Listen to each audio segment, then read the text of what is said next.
Savvy Central Radio, drawing out the best from our guests with your host, Christina Nitchman.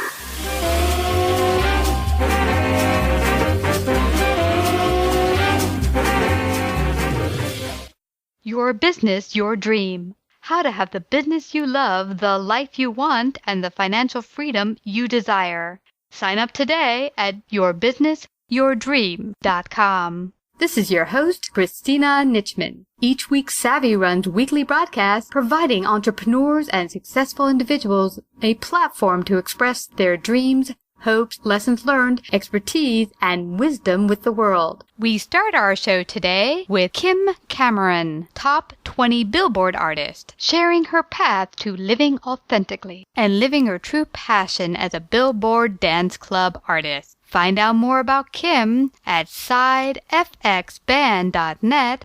Our second guest today is Susan Shapiro, talking about customer service, productivity, and efficiency. Find out more about Susan and her consulting business at Bralan-Consulting.com.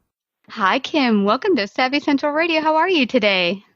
I'm fantastic. Thank you so much. Oh, girl, I'm so excited to have you out here. You have such an inspirational story. We have a lot of entrepreneurs out there, mostly women, 70% women in our audience, and they want to know how you made it to super success. The top 20 Billboard dance band and singer here. I mean, it's awesome. But you started out as a reporter. You have a journalism degree. You're an author. You're an entrepreneur. How did this all begin for you that you started there and now you're a top-notch dance band on all the billboards? How did that happen for you? Well, it wasn't easy, but, you know, my story began in 2008, right before 2008. I had a family member, I had two things that happened that year. One was I had a family member who was ill and was kind of on this make or break kind of surgery, and everything ended up in a good way, but it was a weekend of lots of soul searching. And then the second thing that happened that in that same sort of time period was one of my mentors said to me, because I was working in a corporate job, and said to me, you know, Kim, you're changing. And he didn't mean that in a very nice way. And it made me pause and think about things quite a bit, because what I found myself doing was turning into some of those awful corporate people that you never want to be, and especially for women, you know, they want you to be a man. So they kind of harden you up. And before I knew it, I had become this very hard person, and that's not who I am, but I was changing into that hard person. So I kind of took a leap of faith. I had always been in music, you know, mainly cover bands. But from that weekend, it inspired me to write my first song.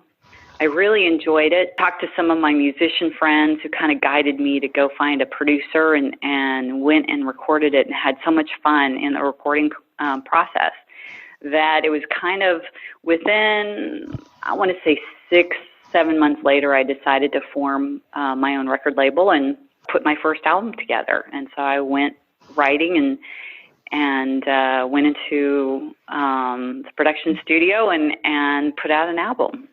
Wow. And this is so telling, because I can relate. I was in corporate for 25 years, and you're sitting in these big boardrooms as you build your way up in the corporate ladder.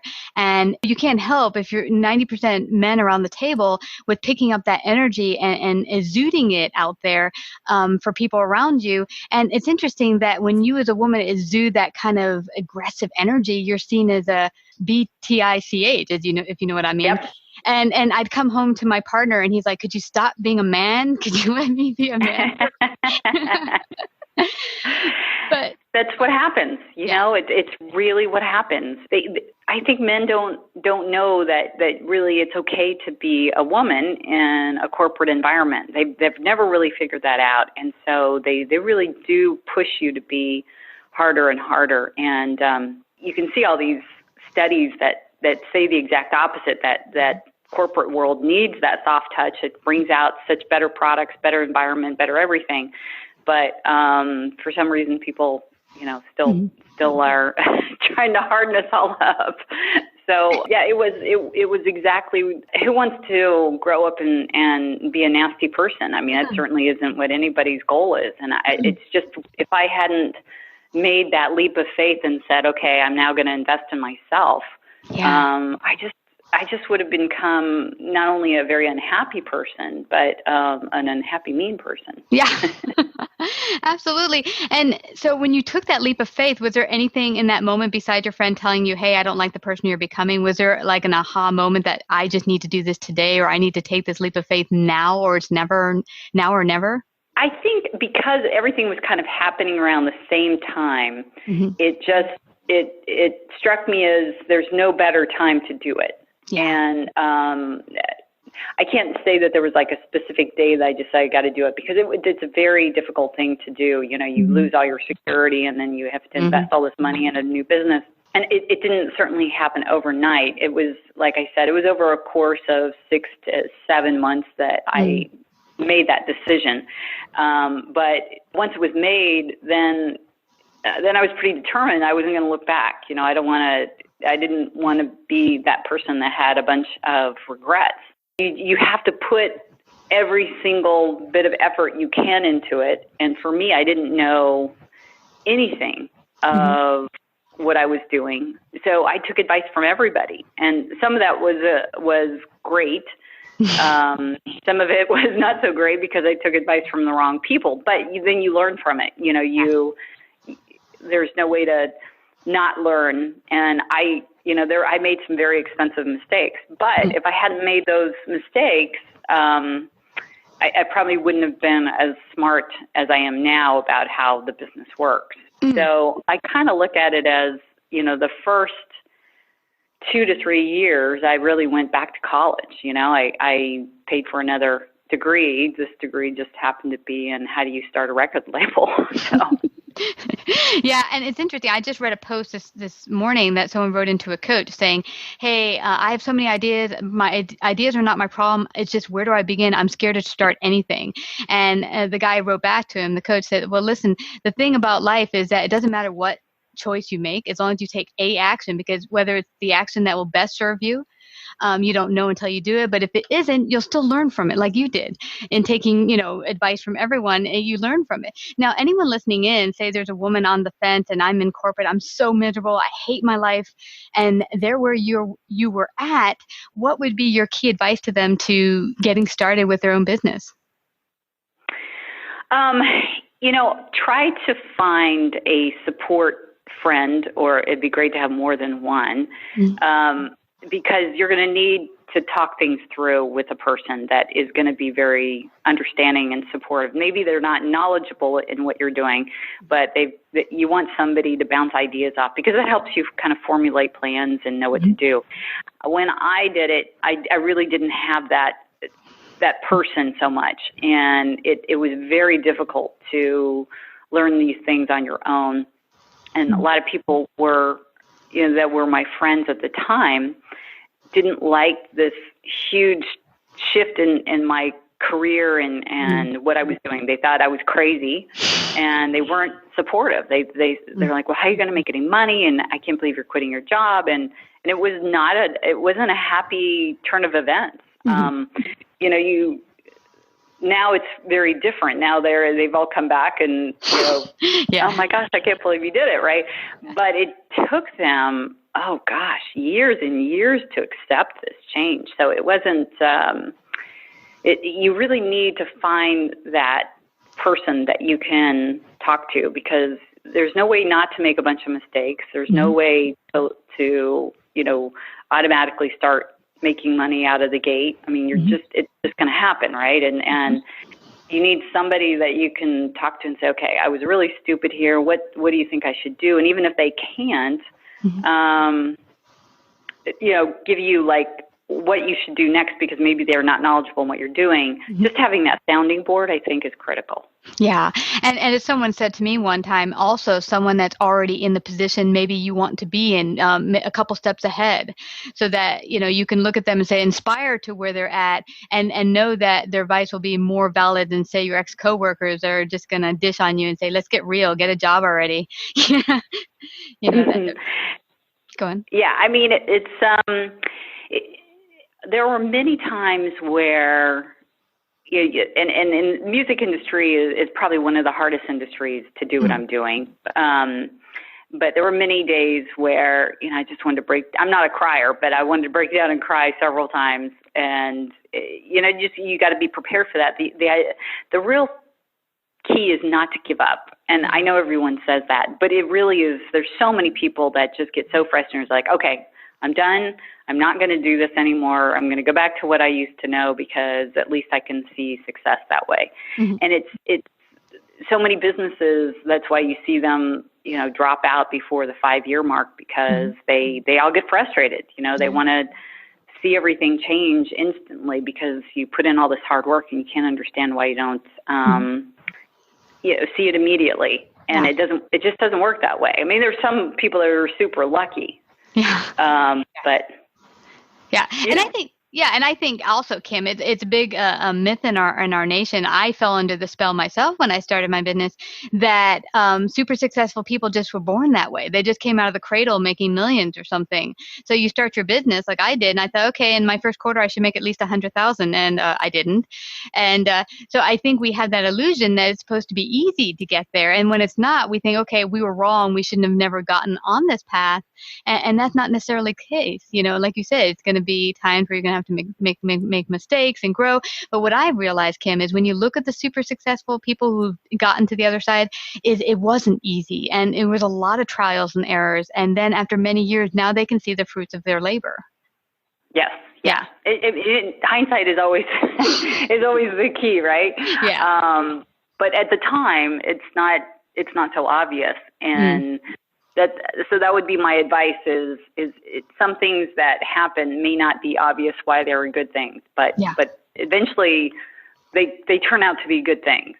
Yeah. I can't think of too many things I've experienced in the last 6-7 years of doing this that they're bad things, that absolute bad things, like that there wasn't anything positive that ended up coming from it. I don't think so. I mean, I'd have to really I'd have to really dig for one. All of them ended up, leading to another event, leading me to do something different, changing my course in a positive way. That's fabulous. Now, why, when you chose music, because I'm assuming you had this deep desire and passion in your heart for a long time before you chose to do music, but why specifically dance music, that genre? Was that just something that always struck you as something that was most passionate about? Yeah, I mean, I grew up in the 80s. I mean, it was all about, pop music at the time. So we had Madonna and we had, Michael Jackson, and we were all dancing, right? So I think it sticks with you. So I've always been a dance fanatic. It comes naturally to me for songwriting. It doesn't mean that I don't write other types of songs. I just don't get as much enjoyment out of it. Yeah. Well, share with our audience, you did a super cool concert for New Year's, a New Year's concert in Dominican Republic. Share your overall experience, and you also got to perform with the renowned Pablito drum. Explain that whole thing, because I saw the video. It was totally hype. Oh, my goodness. It was like a dream come true. It was like it was the concert that I always wanted to do. And those concerts are hard to find because they cost a lot of money to do. You have to have the right promoter that's gonna, get the fire, flame, get the fire blowers out there, get the robots. I mean, we had everything. We had the lights and these huge robots out there with all electronic lights, and of course the band was incredible. We had 5 percussionists. We had Pablito, who was on this rising stage, and then of course I came out on this neon movable stage. It was just incredible, right? We had everything that we wanted to have on there, and it's hard to find those because, first you need huge stages, which, promoters don't like to do. And you need to have the huge crowd. Well, in Dominican Republic, New Year's Eve is a big celebration for them. So that we had the right crowd. It was like 5,000 people. It was absolutely perfect weather. I mean, we didn't get rained on. You couldn't have asked for a better set of circumstances. And those kinds of things are unusual because when you do any kind of performance, something bad always happens, and you just go through this. You make it work no matter what, and you don't know what that bad thing is, but it's always something. Somebody, the sound's not working, the lights died, but you make do, and so that's where that concert in particular was amazing because it just. All the pieces fit together. Pablito is a new musician friend of mine that we hooked up here in Miami about a year ago, and he just brings a whole different, because he's from the DR, brings a whole different flair. And, remember once you get to South America or in the Caribbean, drummers are like our guitarists. They're like kings, So it's really fun to kind of experience the DR with somebody who's that famous. And it didn't matter where we went, and all the radio and TV that we experienced. I mean, they knew him, and they it was almost like walking around with God or something. It was quite special. I mean, I couldn't have had a better time or asked for anything different. It was fantastic. That is totally cool. And I like what you mentioned about all the different elements and that things can go wrong, because that's life. I mean, when you do something huge and the more and more huger as you kind of get yourself out of your skin and grow more and more, there'll be things that are challenging will come up. And, I've seen that you even performed in front of a 70,000 person audience. It was for the Giants. Well, both the Giants and the Redskins I did the national anthem for. The Redskins was first that I did in, I'm trying to remember the year. It was, I think, 3 years ago. The Giants I did last year. Yeah. That's a hard song. And it's a hard song. I had never done it before the Redskins game. I had actually never sang it in public before. So before the Redskins game, and I want to say they asked me beginning of December, and I was supposed to sing it on Christmas Eve. So literally, I practiced that every day. I mean, 4 or 5 times a day.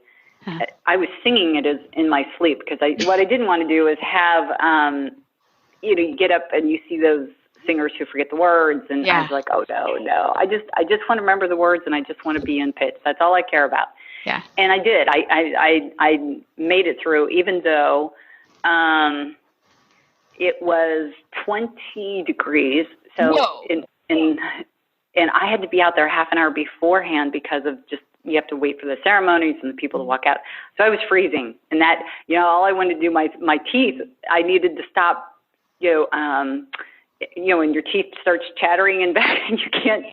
That's where I was at by the time I was getting ready to sing. I was like, please stop chattering, because I had gotten so cold on the 50-yard line. But a couple of years later, the Giants asked me, and it was their first game of the season, so it was in August. And oh my gosh, the weather was perfect. I felt like I knew everything that was going to happen. They do it exactly the same way.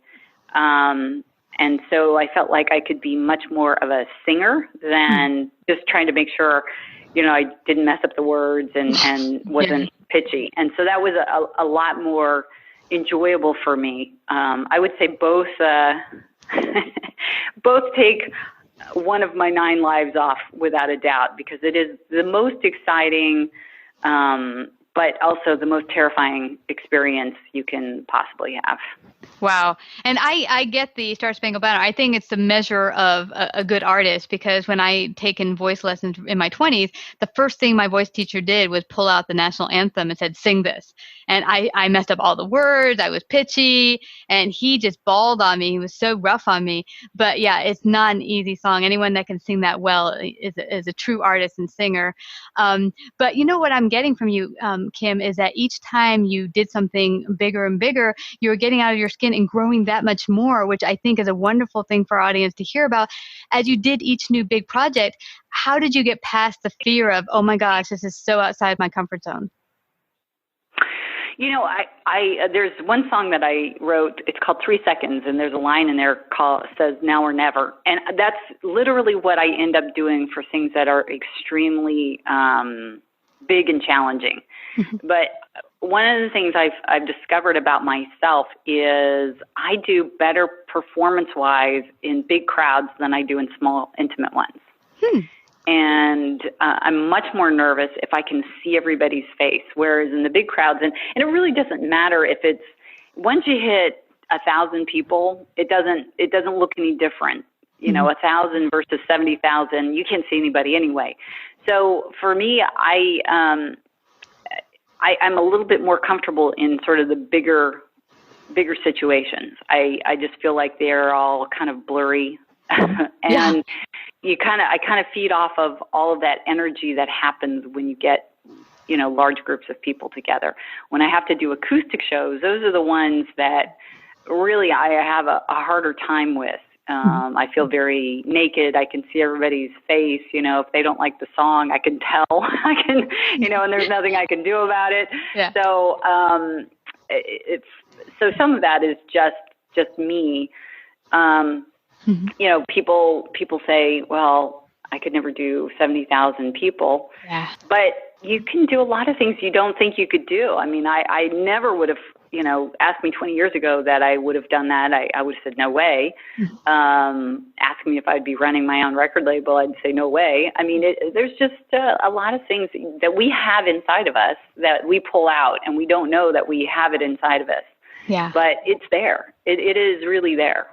Yeah, and what I've noticed from my own journey is that one step in front of another. I mean, I did one thing, like leave corporate, did another thing, start this, and start a few clients here, start the show. I mean, every little bit helped you grow that much more, and you're like, oh, look, I did a presentation. Oh, look, I did something in front of 100 people, 1,000 people, and you begin to realize that it's only what you build up in your own head, the fear behind it, not the reality behind it a lot of the time.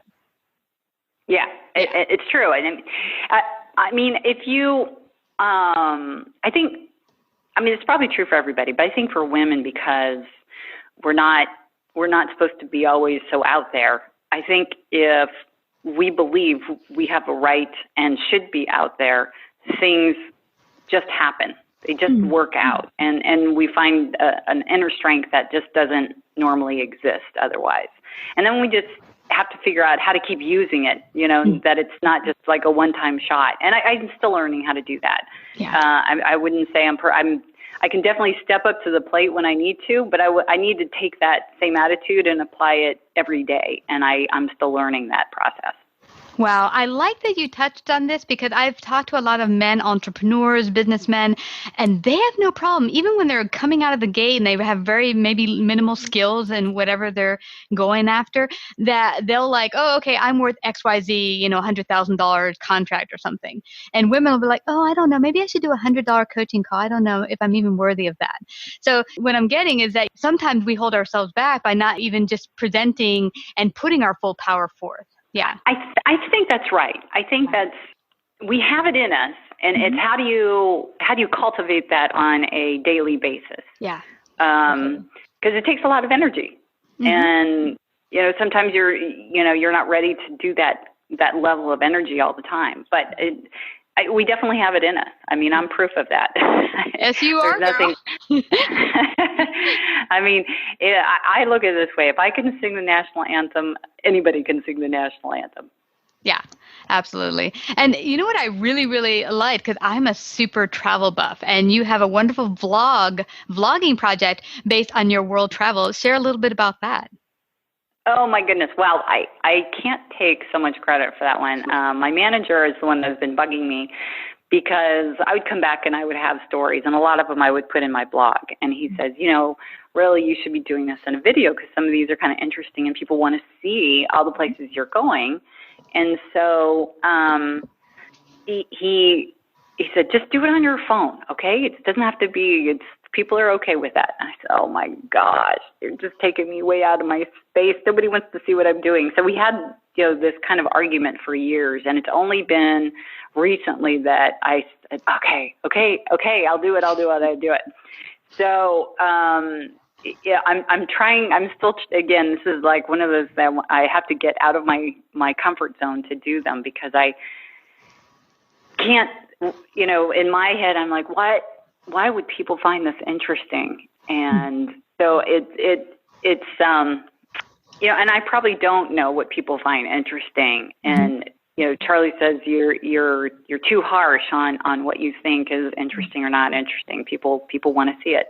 Yeah. They don't, necessarily get to, go to the places you get to go to and do the things you're experiencing. So he has convinced me to do it. I don't do it as often as he wants, but I have been, working on it. He smiles every time I come back from someplace, and I said, okay, I got video footage. Yeah, it's like a little mini celebration. Yeah, because I think for myself, my partner's a pilot. So often for vacation, we'll just get in his plane and go fly somewhere. And I started sharing some of those fun flights on Facebook, not thinking anyone in my audience would really find it interesting. But it gets some of the, most feedback on those posts because people, even if they don't have the desire to travel themselves, maybe their life is not accommodating for that sort of thing. I think everyone likes that sense of adventure. And so when you can share that, they get to go along on the ride without having to actually get in the plane and go there themselves. Yeah, well, I mean, hopefully that doesn't mean that they don't get on a plane and go there themselves if they're interested. But, a lot of people can't. So it's, hopefully I'm giving them a little piece of a different world that they wouldn't have seen otherwise. Yeah, or it'll inspire them to go there. Because for me, many years, I didn't travel because I was scared to travel alone. I used to wait for someone to travel with me, girlfriends and such, or a boyfriend. And I think I was in my mid-30s where I said, no, I'm going to do it. I'm just going to go by myself. And sometimes it's not even the money that stops people, but I couldn't do this all by myself. And Yep. Yeah, you might just give them the permission to go and do that, get inspired and go live your life. Yeah. Well, girl, I don't want anyone to leave here without finding out more about you and hearing your awesome music. Share with them your website and where they can find out more about you. Sure. Best place to go is sidefxmusic.com. On the front page, I have links to all these great social websites that I post to quite frequently, Instagram, Twitter, YouTube.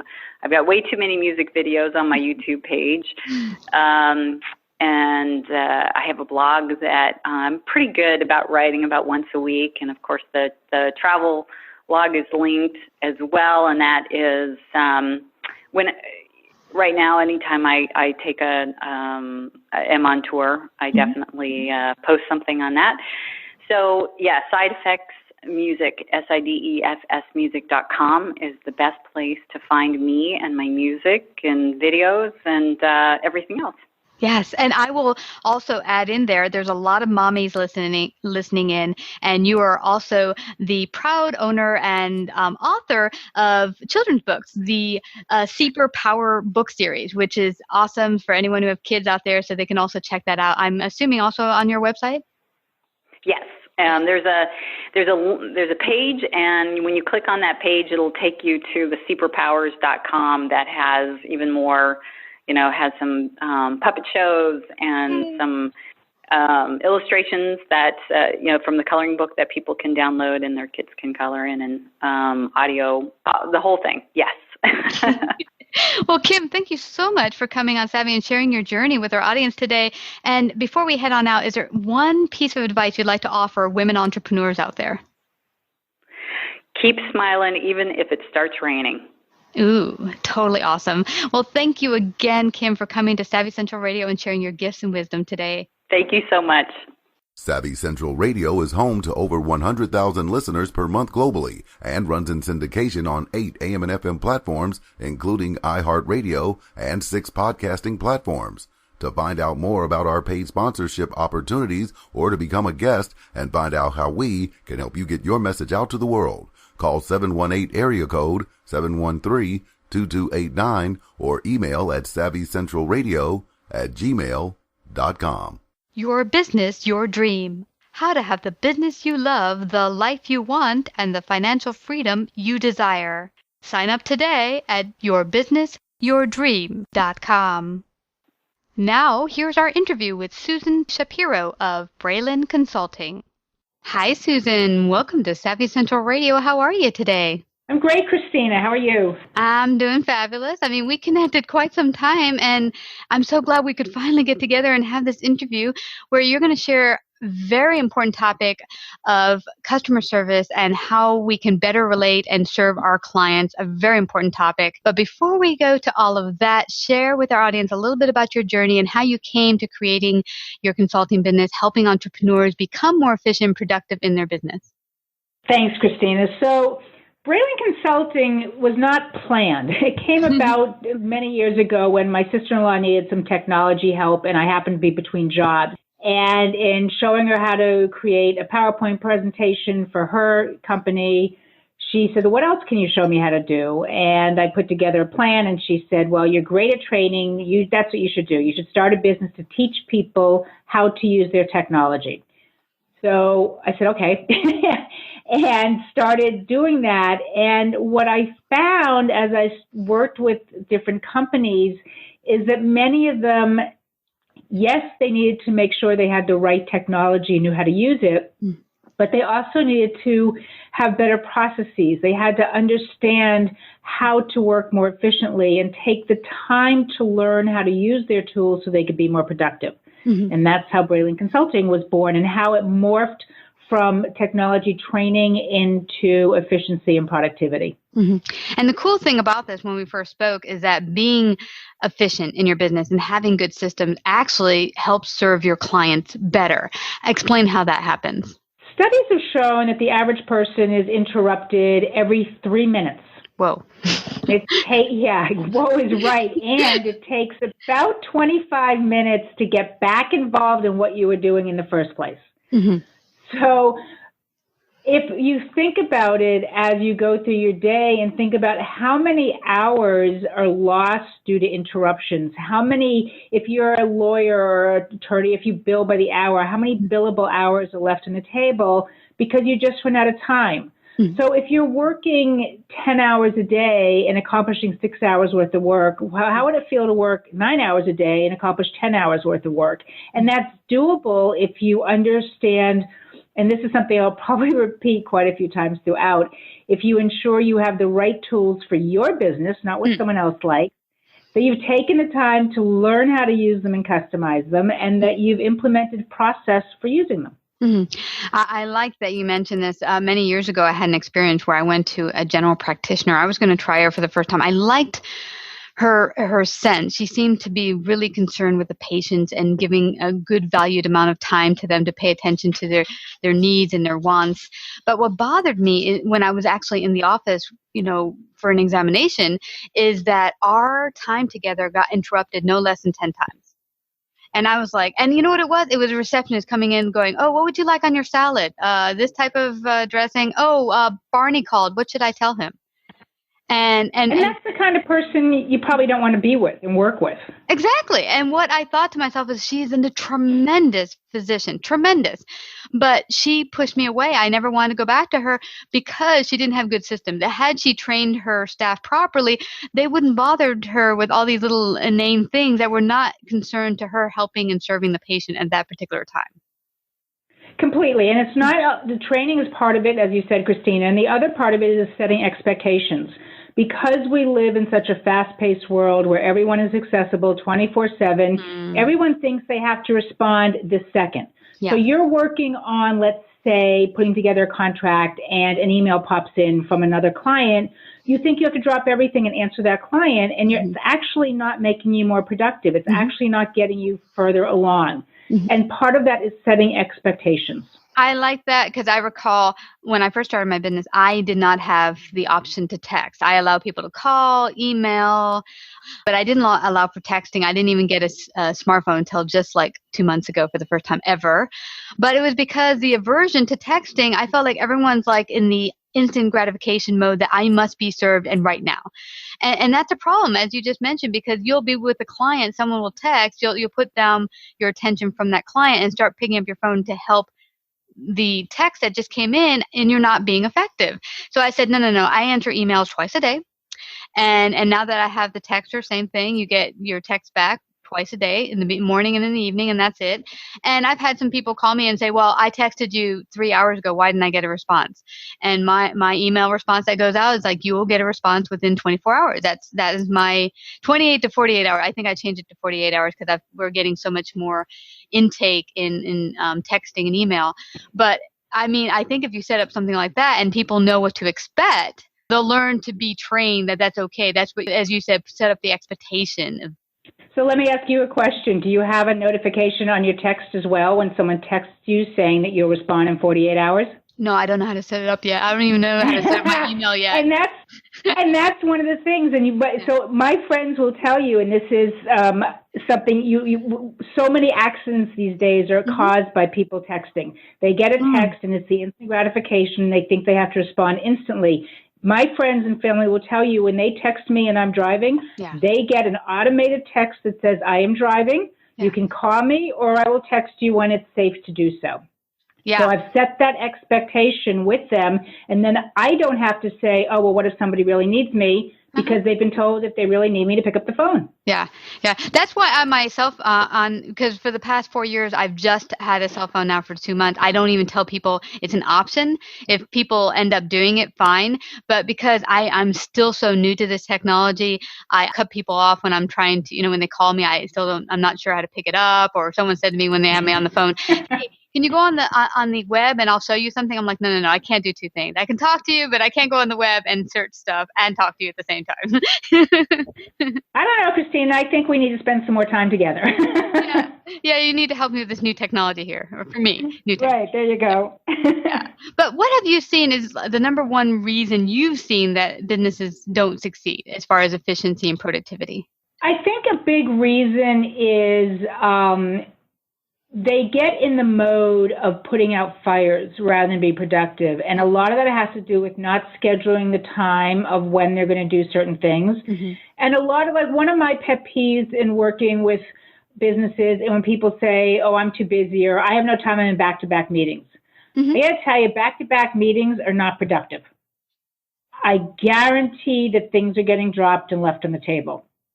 So one of the tips, for example, that I give my clients is you need to set time between meetings. And so this is just an example of how people can work more efficiently and get more accomplished in the day. So for some reason, we have all decided that meetings can only start and end on the half hour and the full hour. And for some reason, the quarter hour and three-quarter hour have no meaning in our lives anymore. And I'm not quite sure why, because not all meetings fit into 30 minutes or an hour. And a lot of people schedule an hour when they only need 40, 45 minutes, and they do it just in case. And then you're not being able to schedule out the other things you can do.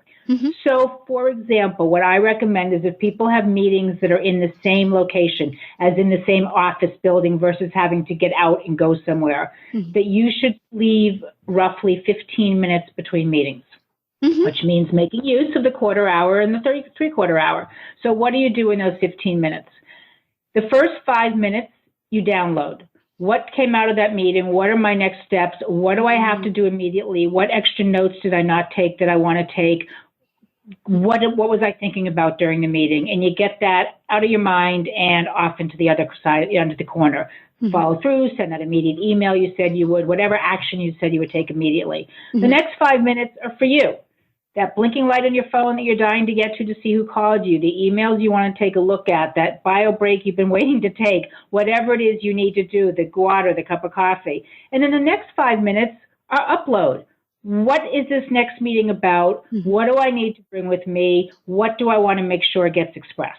Instead of what most people I find are doing is they do back-to-back meetings and say, well, at the end of the day, at 6 o'clock when everything's done, then I'll go back and I'll do what I had to do. And not everything is fresh in your mind. You can't remember it all. Even if it's written down, the feeling you had at that time, that one thing niggling at the back of your mind, you don't get to it.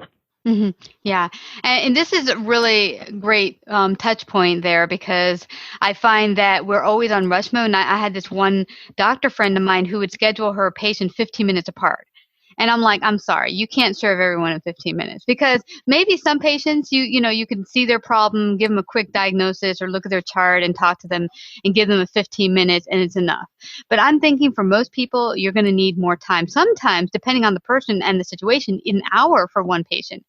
And so I was telling her, I know you're thinking you're making more money, but what you're doing is pissing off patients and not serving them properly. And then plus you come out of the day feeling super exhausted because you've worked like 12 hours, pissed off most of the patients because they're all waiting past their time period. And if you just scheduled less patients, you'd probably make more money because people would be so much more excited to come see you again. So I think some of that you're talking about is people thinking if I just put the appointments closer together, I'll make more money. And that's not necessarily the case. I couldn't agree more. And towards your example, and this is where people don't think about the impact of those decisions. Your doctor is probably spending a lot of time after hours, well into the evening, returning phone calls of patients because they had another question that didn't get answered in a short amount of time, and no one's paying for the phone calls. So in reality, this individual is most likely shortchanging themselves. And see, that's something you don't think about. You think, okay, she got a whole bunch of 15-minute appointments today, but the after hours, she's not getting paid for that. That is a really, really good point. Yeah. And that's where the key thing that people don't think about is they're saying, I got to do this, I got to do that. And they're not thinking about the impact of planning their days that way. So we all get up in the morning and figure out we all have a plan of what we're going to get done today. And if you go into your office or go do wherever you do and your plan is derailed and never gets back on track, you're no longer in control of what you need to accomplish. And if you're not have no time during the day to control what you need to accomplish, something's not getting done that's important. Yeah. And you can't have it be the norm. Do we all work at night? Sure. There's plenty of nights that every one of us works, but it should be the exception and not the norm that, oh yeah, I go home every night and do emails for 2 hours. Well, that's not a quality of life. That doesn't bring you true satisfaction if you're fooling yourself. Yeah. And as we spoke, for me, what's worked for me the past 2-3 years is I've really blocked time. Like I used to just check my email all day long and of course slow myself down, as we mentioned in the beginning of the conversation. And now I find I wasn't getting back to people. Now I don't like that. So it's become my greatest pet peeve that I must follow up in a consistent basis. So I block twice a day where I can do the emails and in a block of time that I fit. How do you feel about the follow-up and follow-through? And I find that either small, large, medium businesses, there's a lot of problems with businesses keeping up on this. What can they do to do better at this? A couple different things. I mean, one of the main things is don't read emails till you're ready to read them. You know, not only were you finding when you were doing it the other way that it was probably you weren't getting back to people, but you were probably touching emails multiple times and losing time that way as well, and being inefficient that way as well. So, yes, I agree. Block out the time. Now, I'm not saying it has to be once a day or twice a day. You may want to block out 5 minutes every hour and a half or 10 minutes every hour and a half, whatever works for you based on what you have coming in. Know what your emails are. If you have a lot of subscriptions to something you were trying out, a program, a magazine, a newsletter, whatever, and you find that you just go through and delete them all the time, then take a second, go in and unsubscribe so they're not coming in anymore. If you have a lot of emails you're CC'd on because you have a need to be in touch with it, but it's really not critical, it doesn't have to be looked at every day, then create a rule in your email program to put those in a special folder so they're not right in front of you taking up your time. There's many different ways, and a lot of it comes down to understanding what tool you use and knowing what it can do for you, and scheduling the time to do the activity. The other side of that is learning to, and again, it comes back to learn to use your tool, set relevant reminders. So, for example, you get an email come in and it says, Christina, we'd love you to participate in this event. If you're interested, please let us know, and the date is 10 days from now. So it's nothing you have to do right now. You don't have time to look at your calendar. That's fine. But set a reminder, leave it as in your inbox, and set a reminder in 8 days to take a look at it. And so when a reminder pops up, it means now I have to pay attention. Yeah, that is a really good point. And I've been using that function a lot lately to, for things that come in that are not pressing, but I can answer later on. I send out a memo that it will remind me, okay, come back here and look at this later. But also something I just learned that you mentioned, the tool of being able to send things straight to a folder where it's not in your inbox and taking up space. And I didn't even know that was possible. And I totally love that in Outlook that I could do that. I was like, oh my gosh, this is fabulous. Because I'm like, there's so many cool newsletters that I would love to sit down and go over the content. But on a daily basis, sometimes I just don't have the time. But I don't really necessarily want to unsubscribe. So this function allows me to keep it in the folder when I have a bit of time on the weekend to listen to a podcast or something, go back in that folder and go through them. And that's perfect because that feeds into exactly what I tell people. So many people say, well, I don't have time to learn how to use my technology. And my response is, you don't have time not to. Because if you take the time now to learn what the tools you have and how they can help you, you are going to save so much more time later that you can then turn into productivity. Yeah. Which turns into dollars. Yeah. Yeah, it's absolutely amazingly true. You know what I just got? I just told you I just got a smartphone for the first time. And the reason I've kind of pushed and delayed on getting it is because I see that people have become so disconnected with becoming entrenched into their cell phone that I've been like, I don't want one. But I begin to see with the way my business is growing that I really need that tool. But the other day, a client called me and I put on my headset and we were able to have a business meeting while I was like at a Starbucks in between two meetings. We were able to schedule 5 minutes while we talked about an upcoming event we're going to do together. And I was able to do it on Skype on my phone. I just thought it was the coolest thing ever. I was like, oh my gosh, look what I could do with this cell phone. So it's true, and that's using it wisely. Yeah. And yes, people are they're using it as a crutch, but that doesn't mean that you have to, and obviously it doesn't mean you should. People have, in my mind, have sort of lost the ability to see what's going on around them, and you lose so much. Think about if you've ever been on a conference call, and anyone who works for a corporation, I'm sure, has experienced this. You're on a conference call, and you ask a question, and there's total silence. Yeah. And you're like, Joe, are you there? And all of a sudden the person says, oh, I'm sorry, I was on mute. It's like, yeah, you were on mute, but you were also doing your emails. Come on, be honest. Seriously. Hello. Am I not important right here? Okay. Right. And that takes up a lot of time because then you have to repeat, well, I'm sorry, can you clarify what you were asking? Well, you really weren't asking to clarify. You're asking to repeat it because you really weren't paying attention. So it's about best practices, and that's when I talk about having documented processes that people adhere to. I used to work for someone many years ago that if you came into his meeting late, you put $1 on the table. And at the end of the quarter, all the money went to charity. Yay. And it was a great thing because if you look at meetings, when people come in late, all of a sudden, those who are on time have to wait while the facilitator recaps what's going on for the person who wasn't able to get there on time. I love that tool. I'm using that. I thought it was great. People didn't come in late very often. Yeah, it's amazing when you hit their pocketbooks how everything changes. It's true. Yeah, absolutely. Because we had spoken beforehand that successful people don't have this problem. They have the same amount of time that non-successful people have, but for some reason they use their time so much more efficiently. What have you seen as some of the differences between really successful businesses or people as opposed to people who are not quite as successful with their usage of time? Pretty much what we've been talking about. They block out time to get things done. So, for example, we all are fairly well trained to use our calendars to schedule our meetings. This meeting this talk you and I are having today was on both of our calendars. We schedule our meetings. But how often do you schedule, this is my time to do research, this is my time to do emails, whatever? Use calendars. They use their calendar wisely, or some of them may not actively use it because they have set times. They get to work early and have the morning is for catching up on emails before the office gets going. They understand that, okay, I have 3 different arenas. I guess what I'm trying to say is they focus on moving things forward and don't let just putting out fires take over their time. And the tools they use to do that vary. As I said, it could be the calendar, or some people just know.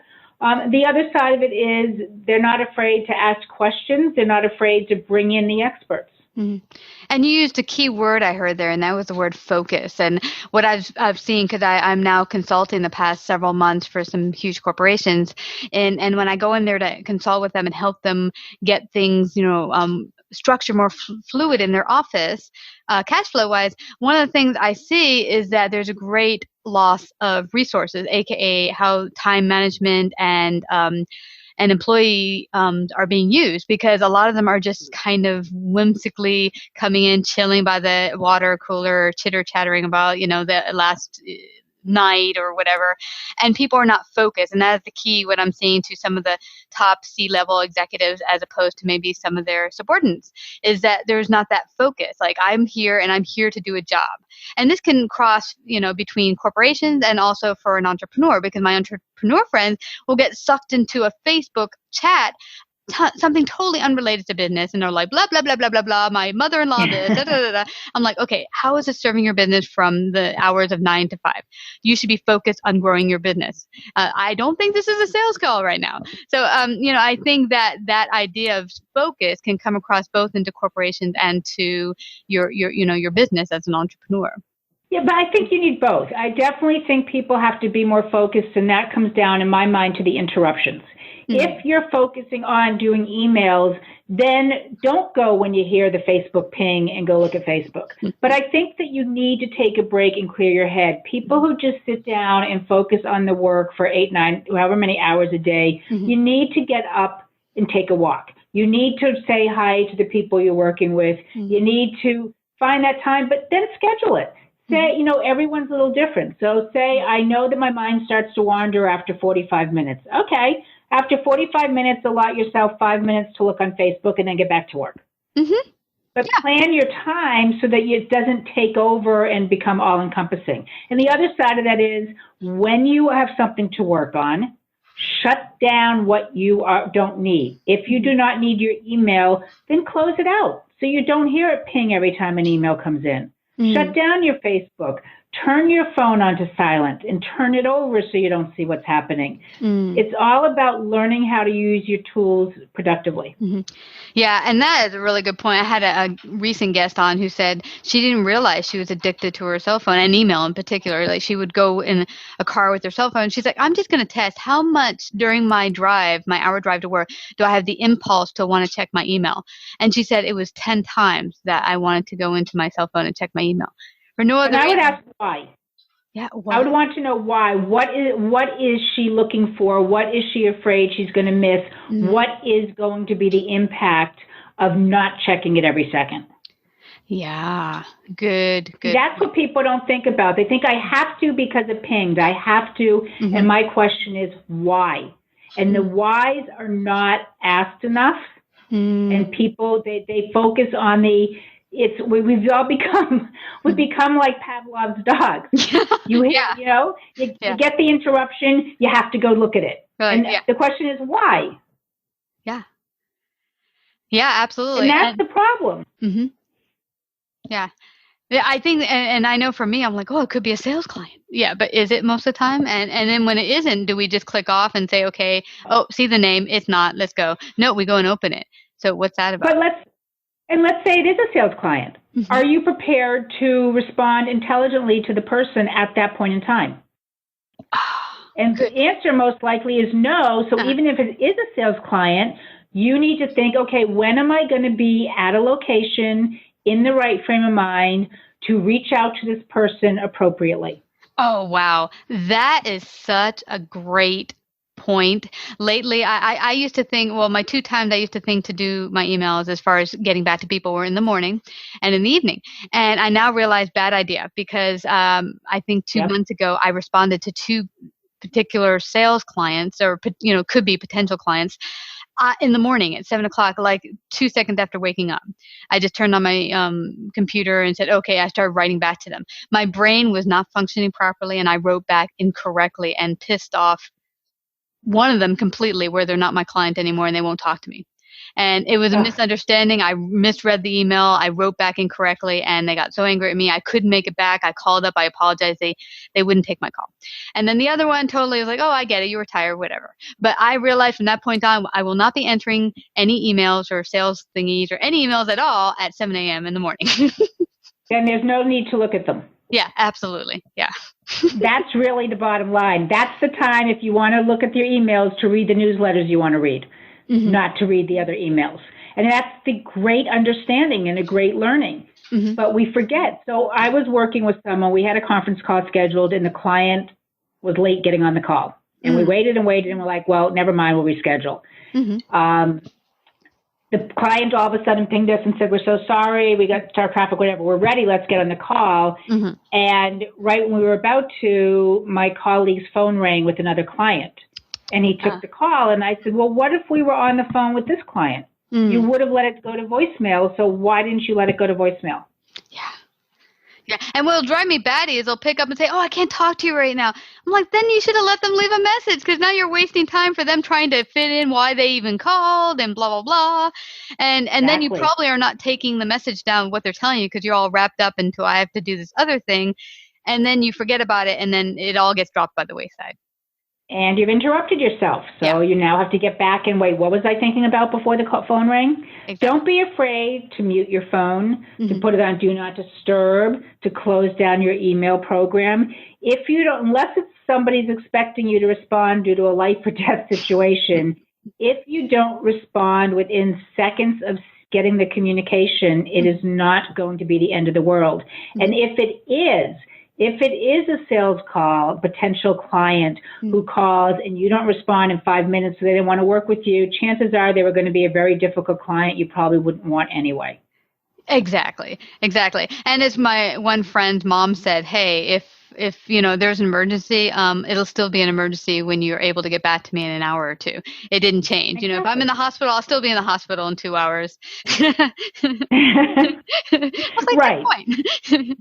I mean, there are certain people, certain family members that if they call, I'm most likely going to pick up and say, is it an emergency? If not, I'm going to call you back. Yeah. But again, there's always exceptions to the rule, but it's understanding that the interruptions cannot be the rule. Absolutely. Very good point. So share with the audience, because I'm sure you have some exciting events happening in 2016 for your business. Share a little bit about that. Just new directions I'm going in. Really can't talk to right now. We must have you back. Of coordinating with other people in a slightly different arena of my business, looking at how efficiency can make a business better valued.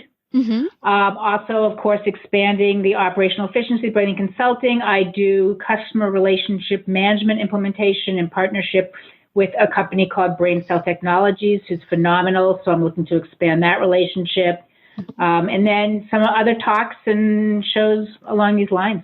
Yay. Well, let everyone know where they can find out more about your consulting business and hire you if need be, or work with you. Best place is the website, because it does have a contact form and my phone number, of course. And the website is Bralan. Again, that's B as in boy, RALAN as in Nancy, -consulting.com. Where did the name come from? I'm curious. I love that you asked that, actually. So the whole starting point that we discussed at the beginning of the call, when I said my sister-in-law asked for help when I was between jobs and she needed help, she needed it because my brother, her husband, had died in a road accident. Mm-hmm. And when I started all this and decided I was going to do this and therefore I needed a company name, I wanted to include his name. His name was Alan in any company name. And we were very close, so she wanted it noted that he was my brother. So together we came up with Bralan, with, of course, the BR standing for brother and the rest of it being Alan. Oh, that's so cool. Because most people have, most businesses today happen to have people's name in it. And when I saw yours, Bralan Consulting, I was like, well, that's not her name. So yeah, it's cool. I love that. Even much better story than just your name. I actually ended up putting it in the About section of my website because so many people asked me, and I'm more than happy to share because my brother's with me every single day of my life and still in my heart, and I'm thrilled that we came up with this name, my sister-in-law and I, together. Yay! Well, exactly. It's been such a blessing having you come share today this very important topic of efficiency and productivity, which we all need to keep growing our business. So again, Susan, I want to thank you for coming to share on Savvy Central Radio. Thank you, Christina. It's been wonderful. Are you getting what you want from your business? If not, tune in to Your Business, Your Dream Summit with your host, Hector Bassett of Davidson Frazier. Over the next 2 weeks, he has assembled an awesome group of coaches and experts, including myself, to help you get back on track. Sign up today at yourbusinessyourdream.com. Savvy Central Radio is home to over 100,000 listeners per month globally and runs in syndication on 8 AM and FM platforms, including iHeartRadio and 6 podcasting platforms. To find out more about our paid sponsorship opportunities or to become a guest and find out how we can help you get your message out to the world, call 718 area code 713-2289 or email at savvycentralradio@gmail.com.